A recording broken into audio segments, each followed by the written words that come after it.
Welcome back again.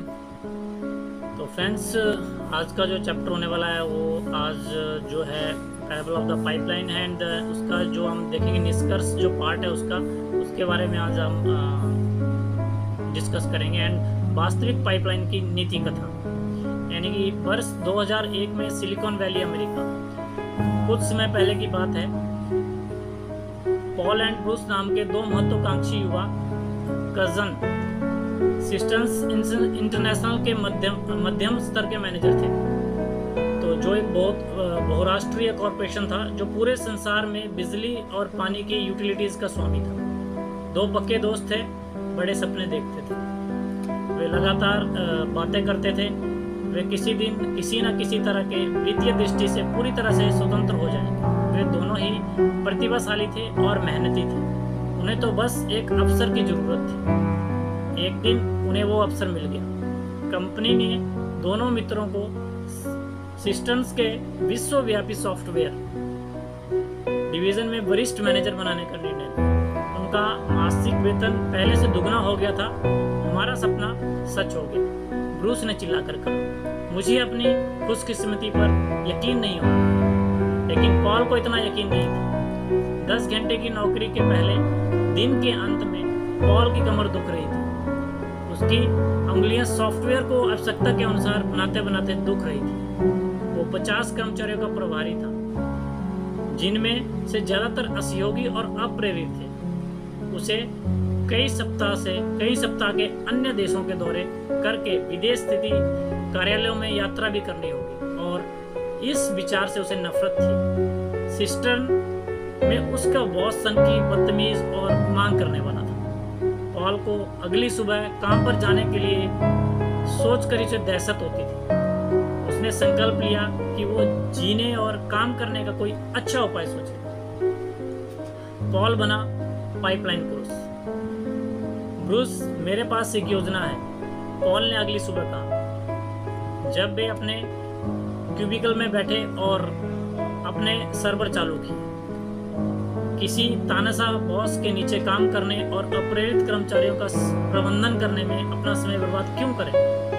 अपने समय और प्रतिभा को हम एक साप्ताहिक वेतन के बदले में क्यों बेचें? इसके बजाय हम अतिरिक्त आमदनी उत्पन्न करने के लिए इंटरनेट की लीवरेजिंग क्यों ना करें?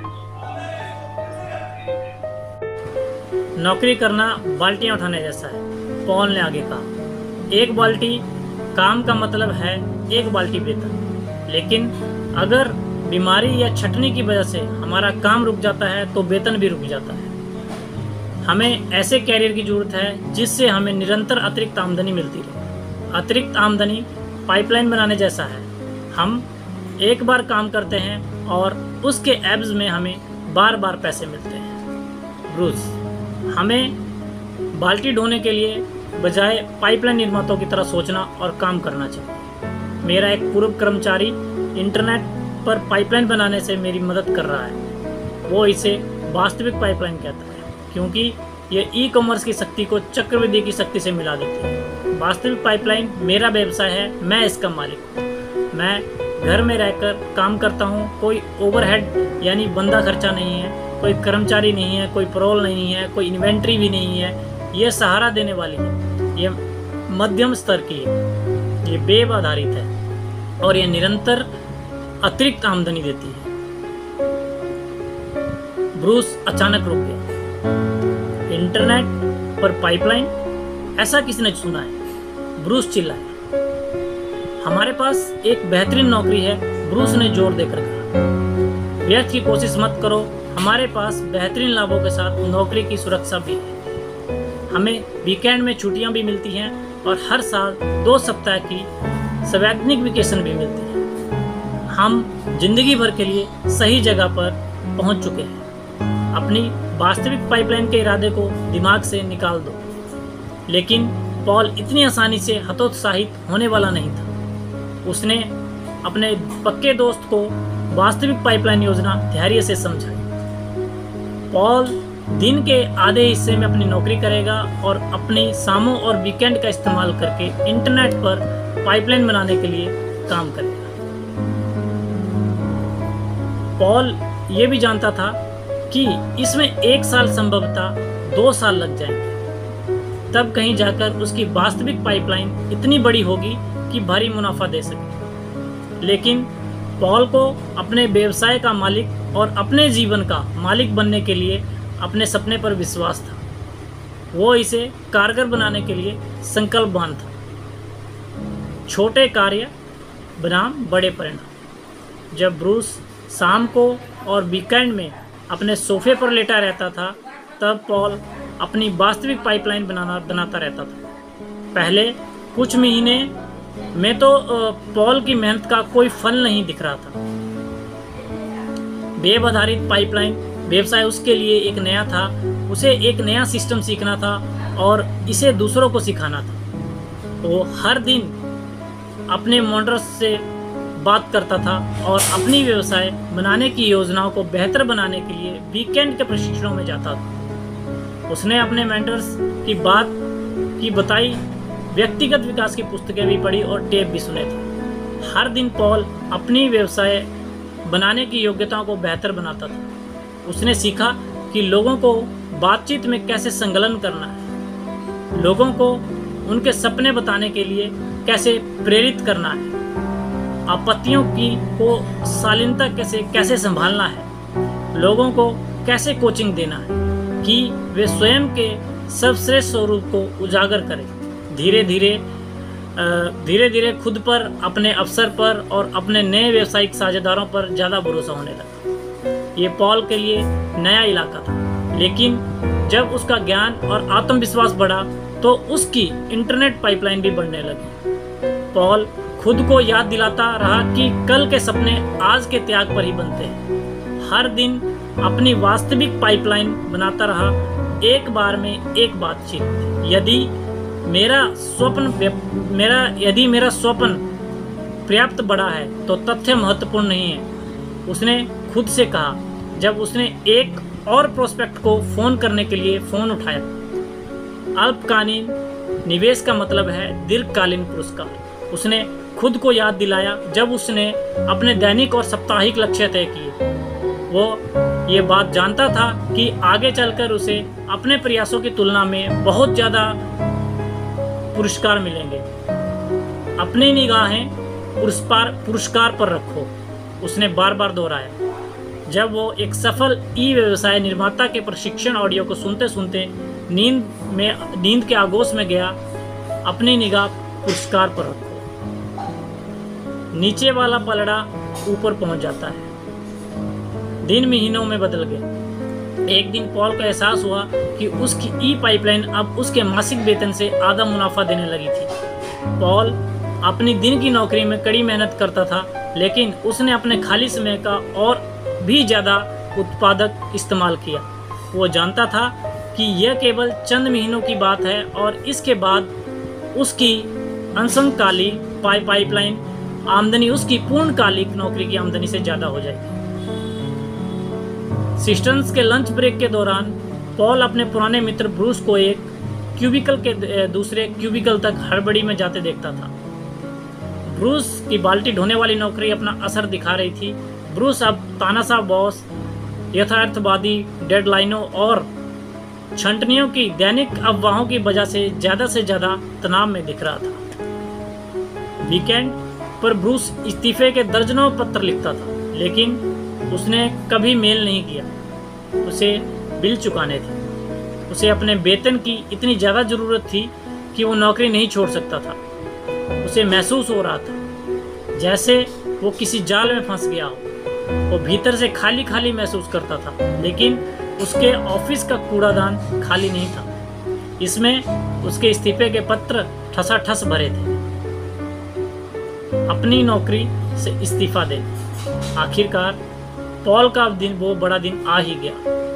पाइपलाइन का उसका मासिक चेक रिटर्न्स के मासिक वेतन से ज़्यादा हो गया। उसकी पत्नी ने सिस्टन्स के चेक और उसके नए व्यवसाय के चेक की रंगीन प्रतियां कर और दोनों को अगल बगल में लगाकर फ्रेम कर लिया। उसके नए पाइपलाइन साझेदारों ने तालियां बजाई जब उसने फ्रेम किए हुए चेक ऊपर उठाकर दिखाए। कैमरे चमके और पॉल की आंखें भी खुशी से चमक रही थी। पॉल ही सिस्टम्स का एकमात्र कर्मचारी था जो अपने बॉस से दहशत नहीं खाता था। अपनी वास्तविक पाइपलाइन की बदौलत पॉल स्वतंत्र था। इस ज्ञान से पॉल का आत्मविश्वास मिलता था। पॉल अपने बॉस के विस्फोट को शांति से संभालता था। कड़ी निंदा के दौरान पॉल अपने कंधे तानता था और बॉस से सीधे नजर मिलाता था। चिल्लाने की जरूरत नहीं है, पॉल दृढ़ता से कहता था। मैं यहाँ आपके सामने खड़ा हूँ। क्या आपको नहीं लगता कि अगर हम शांति से इस पर बात करें तो हम ज़्यादा प्रभावी होंगे?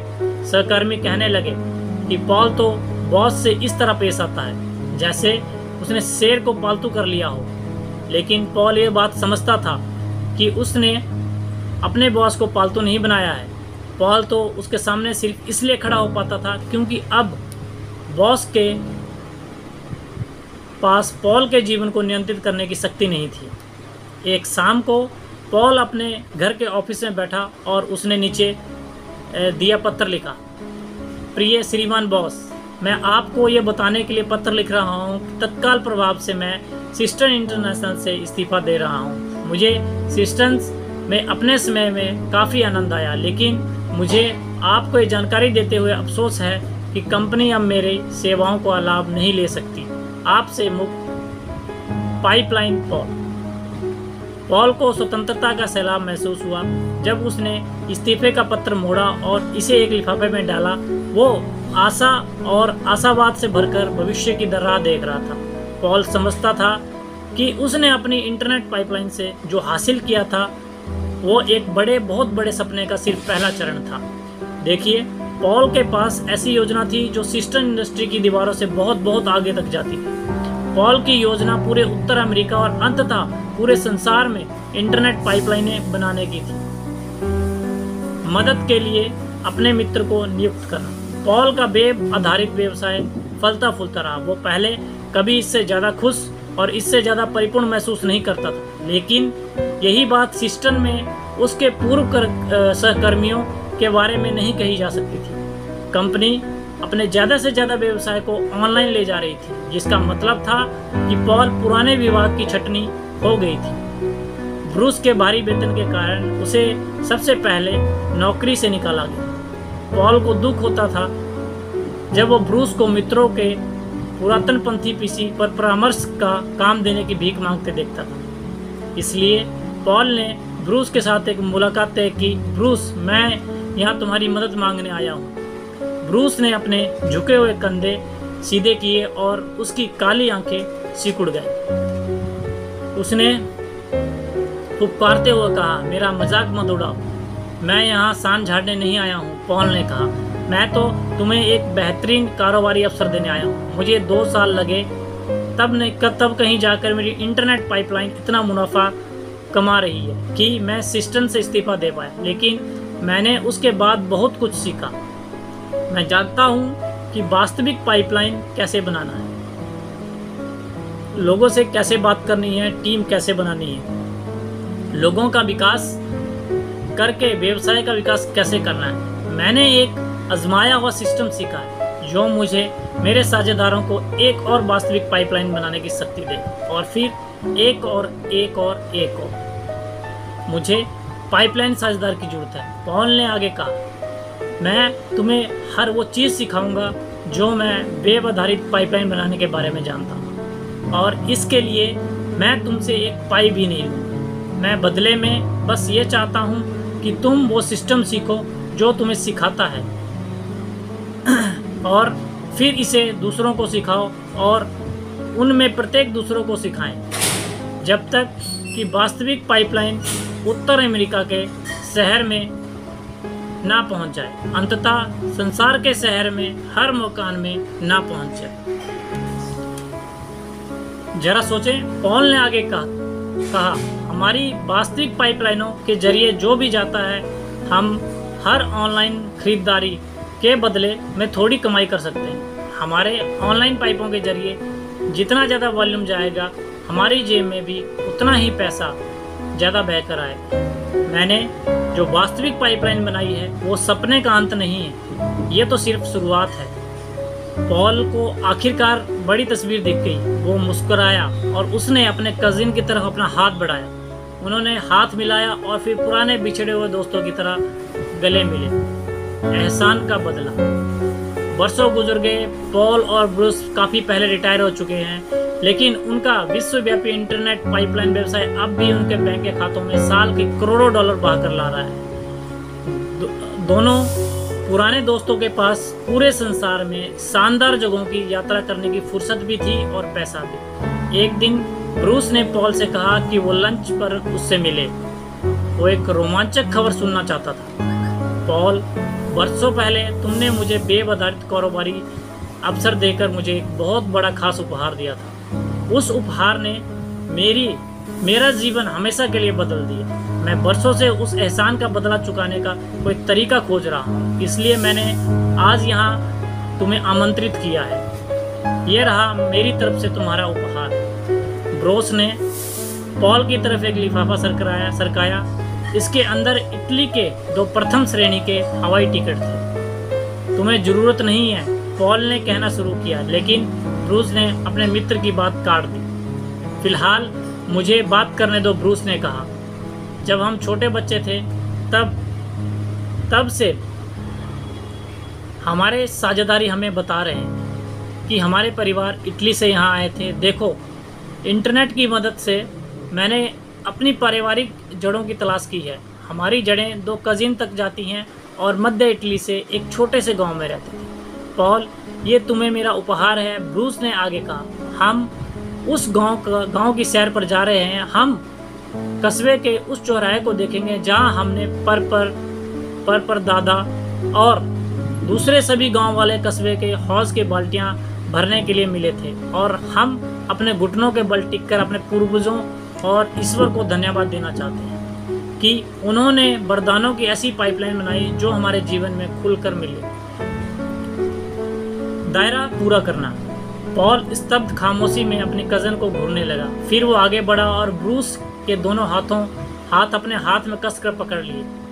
मेरा सिर्फ एक ही आग्रह है, पॉल ने शांति से कहा। क्या तुम चलने की तारीख अगले हफ्ते से बदलकर कल कर सकते हो? 2 सप्ताह बाद। रोम का हवाई अड्डा खचाखच भरा था। पॉल और ब्रूस इटली में 2 शानदार सप्ताह बिताने के बाद अमेरिका लौट रहे थे। वे अपने पूर्वजों की सड़कों पर चले थे और लंबे समय से खोए हुए दर्जनों रिश्तेदारों के घर खाना खाया था। ये जीवन में एक बार होने वाली यात्रा थी। दोनों दोस्तों ने यात्रा के बाद खुद को नया और दोबारा जुड़ा महसूस हुआ। वे टर्मिनल में अगल बगल में बैठे थे और एक ही पुस्तक की प्रतियां पढ़ रहे थे। कभी कभार उनमें से एक अपने दोस्त की तरफ झुकता और पुस्तक के अंश की ओर संकेत करता था। ओह नहीं, दोबारा नहीं। एक आदमी गलियारे के पार चिल्लाया, मेरी फ्लाइट रद्द हो गई है। एक बार फिर मैं यहाँ से कभी बाहर नहीं निकल पाऊंगा। यह हमारी भी फ्लाइट है। पॉल ने अपने ऊपर लटके हुए मॉनिटर की तरफ इशारा किया। रद्द? अब क्या? पॉल ने अपने पुराने दोस्त की तरफ देखा। ब्रूस ने भी नजरें मिलाई और वे बस मुस्कुरा दी। तुम वही सोच रहे हो जो मैं सोच रहा हूँ? ब्रूस ने मुस्कुराते हुए पूछा। तुम वही सोच रहे हो जो मैं सोच रहा हूँ? पॉल मुस्कुराया। ऐसा लगता है जैसे हमें यहाँ रुकने के लिए एक और हफ्ता मिल गया है। वे एक सुर में चिल्लाए जब वे एक दूसरे के साथ हाथ में ताली ठोकने के लिए अपनी सीट से उछले। गलियारे के पार वाले आदमी ने इन दोस्तों को इस तरह से घूरा मानो वे एक दूसरे ग्रह से आए हों। आप दोनों किस बारे में इतने खुश हो? उसने अविश्वास से पूछा। मैं 2 दिन से इस हवाई अड्डे पर फंसा हूँ। मैं लगातार दूसरे साल अपनी बेटी के जन्मदिन की पार्टी चूक गया। मैं पिछले महीने इस दौरान इतने सारे टाइम जोन्स में रहा हूँ कि मैं नहीं जानता कि आज कौन सा दिन है। अगर ये पर्याप्त नहीं है तो मैं इस साल अपने लक्ष्य को चूक जाऊंगा, क्योंकि मेरा ग्राहक लालच में आ गया और उसने समझौता करने से इनकार कर दिया। हमें अफसोस है, ब्रूस ने कहा। हम सहानुभूति रखते हैं। हम भी इसी तरह प्रतिक्रिया करते थे, है ना पॉल? बिल्कुल करते थे, पॉल ने कहा। तनाव में, दबाव में, थकान में, मुसीबत में, यानी जितनी भी मुश्किलें हो सकती थी हमने उसका अनुभव किया था। ये पाइपलाइन के पहले वाले दिनों की बात थी, है ना ब्रूस? पाइपलाइन के पहले वाले दिनों से पहले आपका क्या मतलब है? तनावग्रस्त अजनबी ने पूछा। ये सब किस बारे में है? समझाना अच्छा लगेगा, पॉल ने खुशी से कहा। लेकिन मेरे मित्र और मुझे कार रेंटल डेस्क तक जाना है। मुझे अपना बिजनेस कार्ड दें और अमेरिका लौटने पर हम में से एक आपको फ़ोन करेगा। तनावग्रस्त आदमी ने पॉल को अपना बिजनेस कार्ड थमाया। बदले में पॉल ने उसकी पुस्तक थमाई। इसे लें, अपनी फ्लाइट का इंतज़ार करते समय इसे पढ़ लें। पॉल ने कहा, जब मैं आपसे मिलूंगा तो हम इस पुस्तक के बारे में बात कर सकते हैं। पॉल ने ब्रूस की पीठ थपथपाई और उसे रेंटल कार डेस्क की तरफ ले गया। वो इतनी देर ठहरा कि तनावग्रस्त आदमी का बिजनेस कार्ड पढ़ ले। Bob Bruno, attorney at law, Paul ने कहा, मैं कहूँगा कि मिस्टर ब्रूनो पाइपलाइन बनाने के अवसर का स्वागत करेंगे, है ना? ब्रूनो ने धीरे से नाम का उच्चारण किया।